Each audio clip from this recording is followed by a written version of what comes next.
अनुरोध है सरकार से, आप 450 रुपये गैस सिलेंडर एक वाक्य होता है।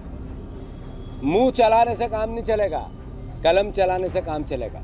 मुख्यमंत्री जी कलम चलाओ, निर्देश दो, आदेश दो, अन्यथा मैं फिर से अनुरोध करता हूं, कांग्रेस पार्टी अपना दायित्व निभाएगी। सरकारी पैसे से वोट कैसे खरीदा जाता है, ये पहली बार मध्य प्रदेश में देखा और समझा गया।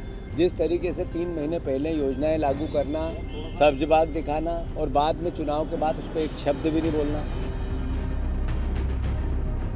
मध्य प्रदेश कांग्रेस के प्रदेश अध्यक्ष जीतू पटवारी दिल्ली में आयोजित कांग्रेस मुख्यालय में एक महत्वपूर्ण बैठक में हिस्सा लेने गए। वहां से सीधा वह सुबह जबलपुर लैंड हुए। यहां एयरपोर्ट पर कांग्रेस कार्यकर्ताओं के द्वारा उनका गर्मजोशी के साथ स्वागत किया गया। वहां मीडिया से चर्चा में जबलपुर में हुई मोहन सरकार की कैबिनेट मीटिंग पर बोले कि सीएम साहब 32 दिन हो गए हैं, लेकिन रामायण और गीता जैसे वचन पत्रों में से एक भी शब्द और अक्षर का आप लोगों ने पालन नहीं किया है। अनुरोध है कि आप धोखा मत करो, जनवरी आपकी है, उसके बाद कांग्रेस निभाएगी विपक्ष की जिम्मेदारी। मध्य प्रदेश की सरकार ने कैबिनेट की, विभागों के बंटवारे के बाद पहली कैबिनेट थी। उसी दिन अखबार में एक और खबर आई, मीडिया जगत ने एक और खबर प्रसारित की कि मध्य प्रदेश की सरकार जनवरी से लेके मार्च तक 28,500 करोड़ रुपए कर्ज लेगी। 28,500 करोड़ रुपया, यानी लगभग 350 करोड़ रुपया कर्ज लेगी। आरबीआई के परिपत्र के माध्यम से देश को ये पता चला। पहले से हमारी सरकार कर्ज में है। सवाल ये है कि जब कैबिनेट हो रही थी तब हमें आशा थी कि हमारी सरकार ने जो बहनों को 3,000 रुपया देने की बातें कही, जो हमारी सरकार ने कहा कि कुछ हो जाए 3100 रुपये में धान खरीदा जाएगा, हमारी सरकार ने कहा, मध्य प्रदेश की सरकार ने कहा कि 2700 रुपये में गेहूं खरीदा जाएगा, 450 रुपये में गैस का सिलेंडर मिलेगा। और एक हमारे मुख्यमंत्री ने 3 दिवसीय विधानसभा के सत्र में वचन, उनकी जो घोषणा पत्र की कापी लहराई और कहा ये हमारे लिए गीता और रामायण है। तो गीता और रामायण के एक अक्षर का भी पालन क्यों नहीं किया हमारे मुख्यमंत्री जी ने इस कैबिनेट में? क्यों इस सरकार ने एक शब्द भी ऐसा नहीं बोला जिससे कि उस गीता और रामायण जैसे हमारे घोषणा पत्र जिसको बता के चुनाव लड़के हमारी सरकार मध्य प्रदेश की सरकार बनी है। भारतीय जनता पार्टी पे लोगों ने भरोसा किया, क्या लॉजिक है इसका? लोकतंत्र में जो जीता वो सिकंदर। अगर वो जीते, जनता ने उन पर भरोसा किया, तो कांग्रेस पार्टी ने लोकतंत्र की उस भावना को सर माथे पे लिया।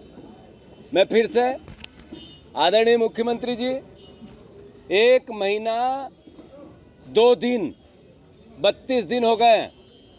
रामायण और गीता जैसे वचन पत्र में से एक भी शब्द, एक भी अक्षर का आपने पालन नहीं किया है।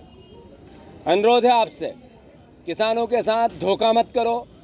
जो धान की खरीदी चल रही है, महाकौशल में भी हो रही, पूरे मध्य प्रदेश में हो रही है, 3100 रुपये किसानों का दाम दो, अन्यथा हमने कहा है जनवरी आपकी है।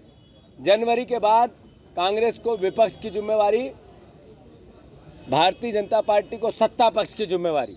अनुरोध है सरकार से, आप 450 रुपये गैस सिलेंडर एक वाक्य होता है।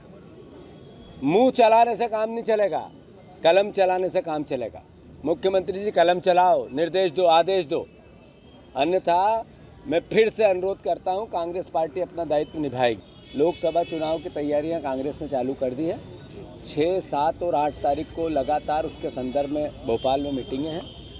2-3 दिन में हमारी बहुत सी नियुक्तियां होने वाली है और मैं मानता हूं कि विधानसभा और लोकसभा स्तर पर हम जल्दी से अपने मूवमेंट को 1.5 हफ्ते में बढ़ा देंगे और लोकसभा की तैयारियों को लेकर विधानसभा कार्यकर्ताओं के सम्मेलन, वोटर लिस्ट पे काम।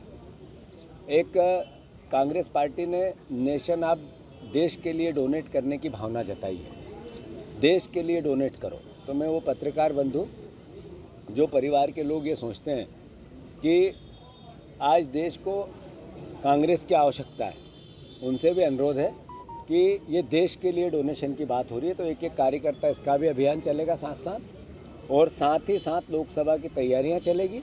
और कांग्रेस पार्टी ने जो कल दिल्ली में एक व्रत प्रोग्राम जारी किया है भारत जोड़ो न्याय यात्रा का, मैं मानता हूँ वो मध्य प्रदेश में लगभग 9 जिलों में रहेगी, कई 22-23 विधानसभाओं में जाएगी, लोकसभाओं में भी 5 जाएगी। लाखों लाख कार्यकर्ता और आम जन से राहुल जी बात करेंगे। मैं उस भावना यात्रा का सामाजिक असमानता, आर्थिक असमानता और राजनीतिक असमानता और लोकतंत्र पे से धीरे धीरे प्रश्न लगना, ईवीएम की बात आना, मैनिपुलेशन की बात आना, वोटर लिस्टों में मैनिपुलेशन होना, कर्मचारी वर्ग का दोहन करना राजनीतिक लाभ के लिए, चुनाव जीतने के लिए, साथ ही साथ जिस तरीके से सरकारी पैसे से वोट कैसे खरीदा जाता है, ये पहली बार मध्य प्रदेश में देखा और समझा गया।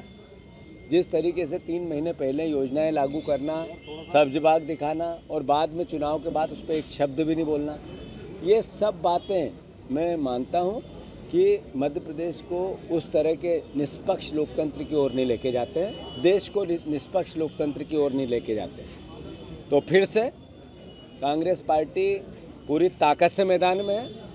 कार्यकर्ताओं का चुनाव है, कार्यकर्ता चुनाव लड़ेंगे, कार्यकर्ता नेतृत्व करेंगे और कार्यकर्ता परिवार एकजुट रहेंगे।